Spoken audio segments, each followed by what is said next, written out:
À la une ce soir, la victoire de Lénaïck Adam qui retrouve son siège de député à l'Assemblée nationale. 2 mois après l'invalidation de son élection de juin dernier, le représentant de La République En Marche a fait la différence avec 50,65% des suffrages. Les premiers permis de chasse ont été délivrés. Une cérémonie de remise des autorisations de chasser s'est tenue à la préfecture en présence des premiers détenteurs officiels du précieux sésame. Des images à découvrir dans notre journal. Enfin, nous nous calquerons sur la puissante foulée de Nathan Chebet, l'homme qui a remporté le marathon de l'espace ce week-end à Kourou, une 28e édition rendue difficile à cause des conditions climatiques. Voilà pour les titres, je suis ravie de vous retrouver pour cette page d'information locale et régionale. Ce dimanche 11 mars a été marqué par le 2e tour des législatives partielles, législatives remportées par Lénaïck Adam. Le candidat de La République En Marche a séduit 8320 électeurs alors que Davy Riemann en a rassemblé 8107. C'est donc officiel, Lénaïck Adam retourne sur les bancs de l'Assemblée nationale. Gallo Assim était dans son QG de campagne à Saint-Laurent, ville qui a joué un rôle décisif dans la victoire du jeune député en lui offrant 3063 votes.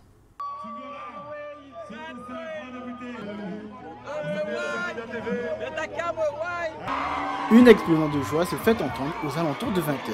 Lénaïck Adam est élu député de la seconde circonscription. Une foule en liesse a assailli le QG de campagne du nouveau député de La République En Marche.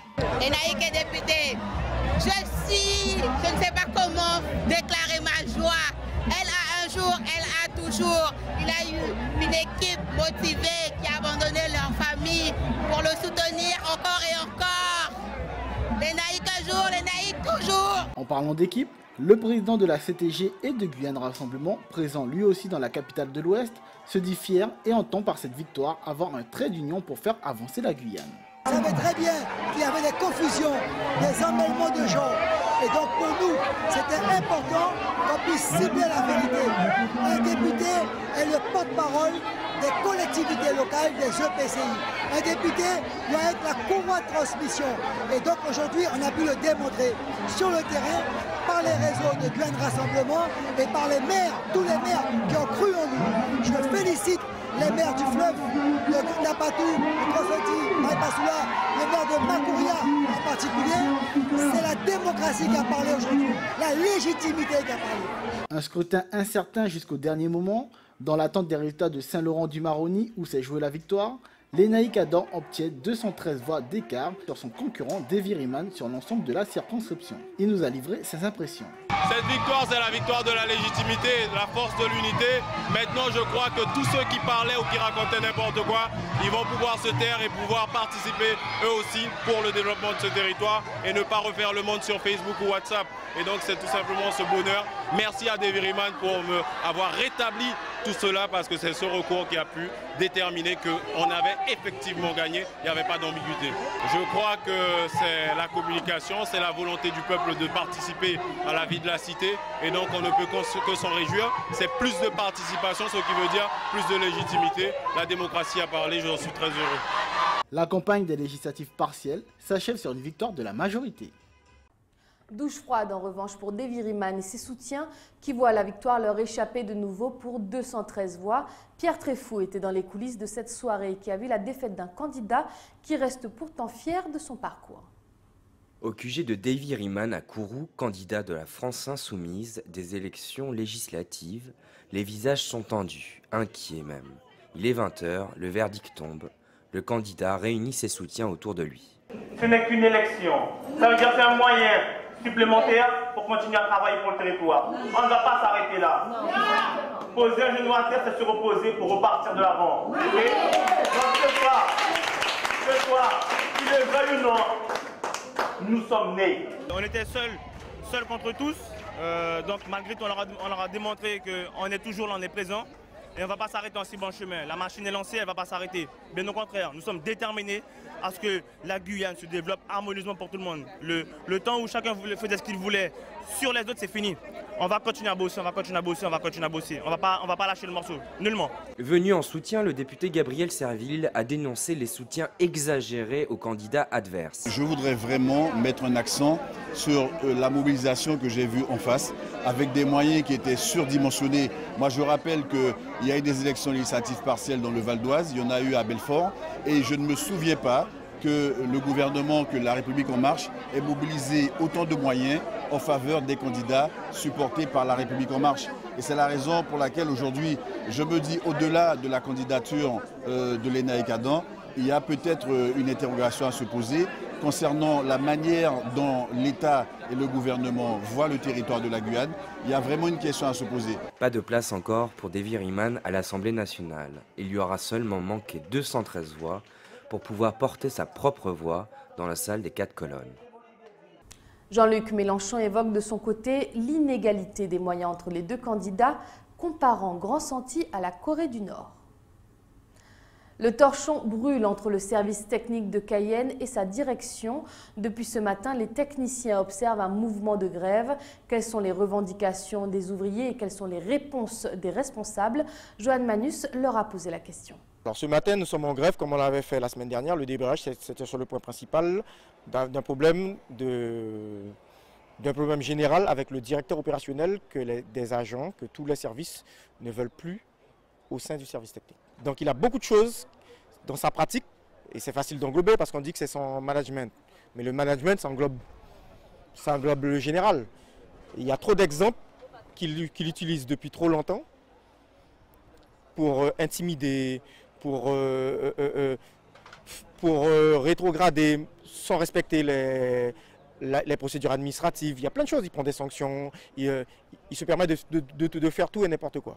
Nous avons rencontré les élus concernés, M. Gauvindin et son petit staff, avec le nouveau directeur de cabinet.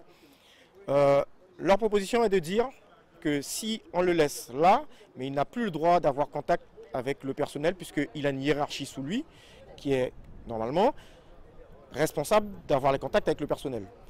Nous connaissons la personne, c'est dans son caractère, c'est dans son attitude, c'est dans sa personne. Ça ne marchera pas. Ce n'est pas la première fois.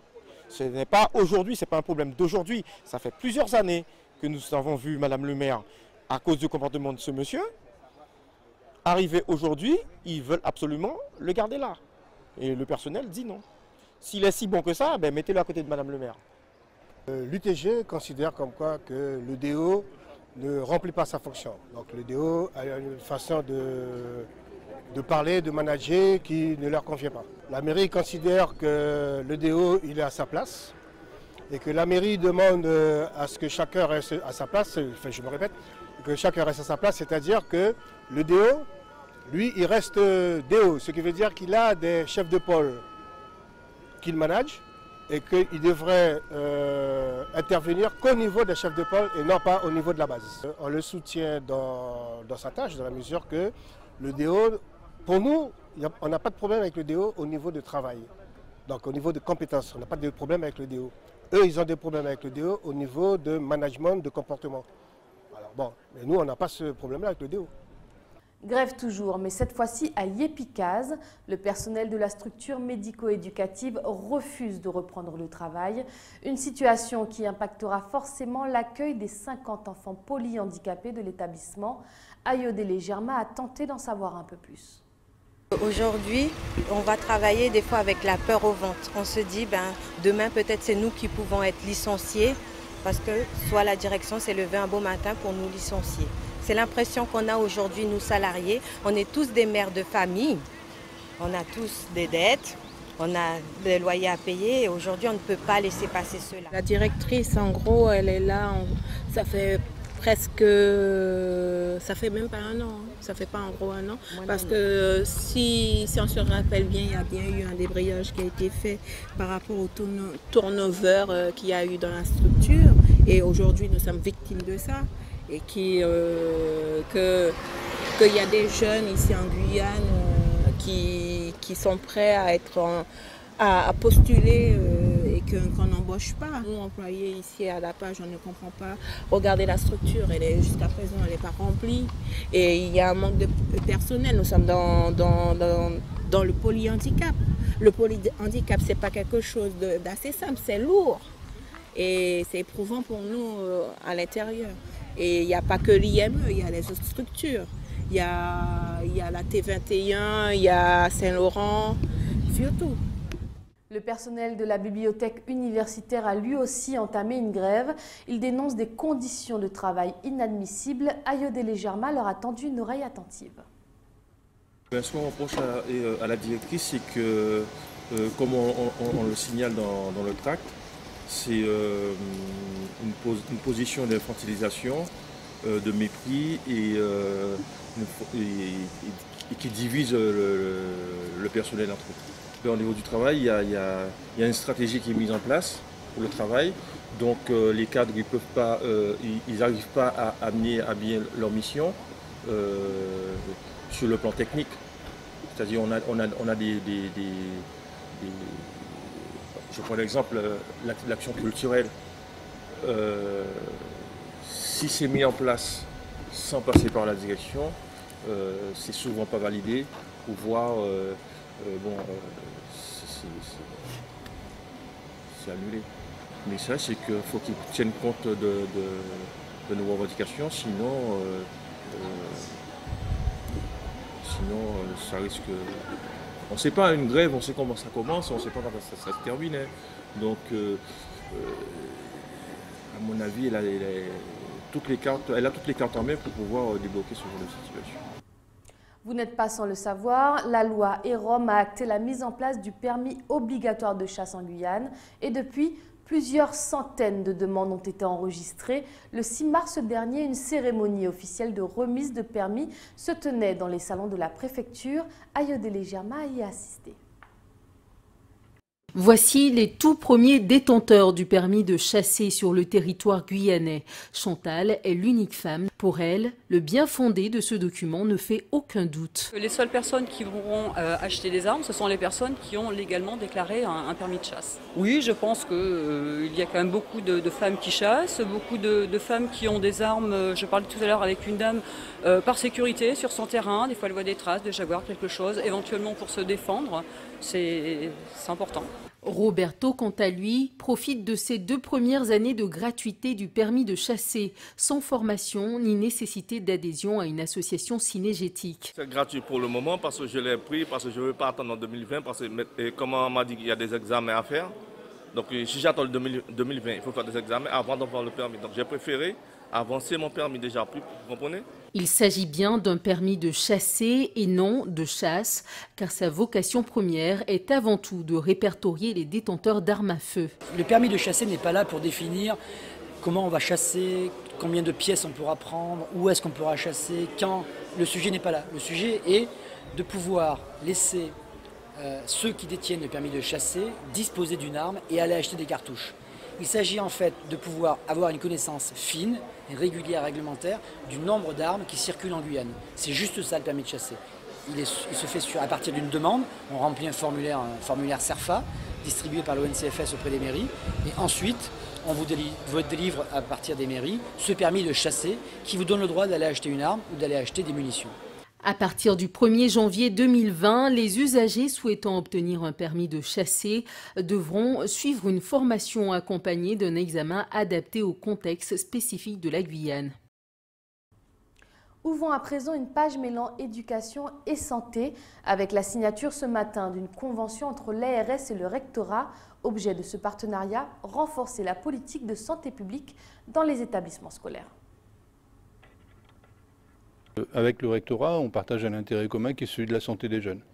Bien sûr, c'est la fonction naturelle de l'ARS que de s'occuper de la santé, mais c'est bien volontiers qu'on a accepté l'idée proposée par le recteur de signer avec lui une convention qui focaliserait nos efforts au rectorat et à l'ARS sur la problématique de la santé des jeunes. Le grand sujet de la prévention et la promotion de la santé, c'est d'abord ça qui nous anime et c'est ça l'objet de cette convention. Cette convention va nous permettre de formaliser les actions que nous menons déjà en partenariat avec l'ARS. Et donc nous avons défini les axes, comme vous a informé le directeur de l'ARS, et pas mal de thématiques que nous avons retenues conjointement, qui sont en lien avec le programme régional de santé et également les recommandations de l'éducation nationale. Donc nous avons des grandes thématiques, je pense à l'éducation à la sexualité, l'alimentation et l'activité physique, la prévention des conduites addictives, voilà. Nous en avons 7, et également sur la veille et la sécurité sanitaire, c'est-à-dire toute la surveillance des épidémies qui peuvent se posées en milieu scolaire. Donc nous allons avec les différentes équipes, moi en coordination de toutes les infirmières scolaires, ainsi que l'assistante sociale pour les assistantes sociales et le médecin conseiller technique avec les médecins pour mettre en œuvre toutes ces actions. Éducation toujours, mais cette fois-ci en Martinique, qui a accueilli la nuit de l'orientation. Nos correspondants sur place ont tendu l'oreille sur les conseils dispensés aux jeunes étudiants. Découvrir les métiers, rencontrer des professionnels, réfléchir sur son avenir. La nuit de l'orientation est plus qu'un salon d'information. Carly, élève de première, c'est exactement ce qu'il souhaite faire plus tard. Je recherchais des gens pour avoir des informations pour convoi de fonds. Mais bon, j'ai reçu une dame qui a son frère qui travaille à la banque. Donc j'ai obtenu quelques informations, mais bon, si je pouvais avoir un peu plus d'informations, ça m'aurait fait plaisir. Mewen, quant à elle, élève de seconde, est attirée par les métiers du social et souhaite connaître son profil professionnel. Je suis en seconde, mais je ne sais pas exactement ce que je veux faire, mais j'ai quelques idées, sociologue ou bien comportementaliste ou psychologue. Mais sinon, je n'ai pas plus d'informations. Donc c'est pour ça que je suis venue voir les psychologues, pour être sûre que j'ai le bon profil pour faire ces métiers-là. De son côté, Émeric, demandeur d'emploi, espère trouver les professionnels qui l'accompagneront dans ses recherches. Je suis venu prendre quelques informations pour le futur et essayer de trouver une situation, étant donné que je ne suis plus à l'école, donc une situation pour pouvoir avancer un peu dans la vie. Bien choisir son métier, mais aussi penser à sa présentation lors d'entretiens professionnels. C'est aussi possible à la nuit de l'orientation grâce à l'atelier relooking. On a aussi des stands de relooking, ça plaît beaucoup. À la base, c'est pour donner des conseils sur comment se tenir dans notre entretien d'embauche, comment faire pour avoir un bel aspect. Mais il y a aussi un côté où le jeune vient et puis il pourra être maquillé, il va pouvoir faire des tatouages éphémères. Et tout ça, ça les attire. Et c'est ce qui fait le succès de cette manifestation, c'est que tout en parlant de choses très sérieuses, il y a des activités qui sont très ludiques. 6 heures pour se faire accompagner par des professionnels. Et comme la nuit porte conseil, la nuit de l'orientation a certainement permis une nouvelle fois à de nombreux visiteurs d'affiner leur choix professionnel. À partir de cet instant, tu pourras effectivement aller sur n'importe quel secteur de vente. Des conseils d'orientation qui pourront servir aux lycéens de terminale. Pour rappel, la plateforme post-bac Parcoursup est encore disponible jusqu'au 13 mars. Il ne reste donc plus que quelques heures aux élèves de terminale et étudiants en réorientation pour faire leurs vœux. Une page de sport maintenant avec la 28e édition du Marathon de l'Espace qui s'est tenue ce week-end à Kourou. De nombreux coureurs se sont donné rendez-vous au pied de la Tour Dreyfus. Un rendez-vous sportif rendu difficile par des conditions climatiques. Un sujet de Pierre Tréfou. C'est sous un soleil de plomb et des vents violents que la 28e édition du Marathon de l'Espace a débuté ce dimanche. Au programme, 42 km à parcourir en individuel ou en équipe de 5 relayeurs au centre spatial guyanais à Kourou. On a eu quelques coups de chaud avec des conditions qui sont quand même très compliquées, beaucoup de soleil, beaucoup de vent. Par contre, on peut être que satisfait quand on voit l'engouement populaire de cette course. Il y avait 205 équipes au départ, 140 individuels, ça fait près de 1200 personnes. C'est vraiment un super événement, c'est la fête du sport et c'est vraiment ce qu'on recherche. La course à pied en règle générale, ça draine 150 personnes. Là, on fait 10 fois plus. Donc on arrive à faire courir des gens qui sont complètement en dehors de la sphère course à pied. Et je pense que c'est la grosse réussite du Marathon de l'Espace, de faire de ce sport cette manifestation quelque chose de très populaire. C'est Nathan Chebet du 3e régiment étranger d'infanterie qui a remporté cette édition en terminant le marathon en 2 h 33 minutes. Ici c'est très difficile pour préparer un marathon. Donc psychologiquement j'ai fait la semaine dernière j'ai fait 30 km. Juste qu'il faut essayer est-ce que je vais terminer le marathon. Donc tout le temps j'ai fait 10 km, 15 km, 20 km par jour. C'est un bon marathon, c'est plat. Donc c'est bien pour de temps en temps courir les marathons comme ça. Les supporters sont venus nombreux pour encourager les coureurs tout au long du parcours. Il y a une bonne dynamique, les gens sont souriants et les supporters, c'est vrai qu'il y avait beaucoup de monde qui était là, j'ai entendu beaucoup de fois mon prénom et ça m'a fait beaucoup plaisir. Les 1200 coureurs ont pu apprécier cette 28e édition et ont rendez-vous l'année prochaine pour espérer faire un meilleur chrono. Avant de refermer ce journal, rappel des principaux titres de ce 12 mars. La victoire de Lénaïque Adam qui a retrouvé son siège de député à l'Assemblée nationale. 2 mois après l'invalidation de son élection de juin dernier, le représentant de La République En Marche a fait la différence avec 50,65% des suffrages. Les premiers permis de chasse ont été délivrés. Une cérémonie de remise des autorisations de chasser s'est tenue à la préfecture en présence des premiers détenteurs officiels du précieux sésame. Enfin, nous nous sommes calqués sur la puissante foulée de Nathan Chebet, l'homme qui a remporté le marathon de l'espace ce week-end à Kourou, une 28e édition rendue difficile à cause des conditions climatiques. Merci d'avoir suivi cette édition. Tout de suite, le journal de BFM TV. Quant à moi, j'aurai l'honneur de vous retrouver demain, même heure, même chaîne. Excellente soirée sur ATV Guyane. C'est Mounian. Belle bonsoir.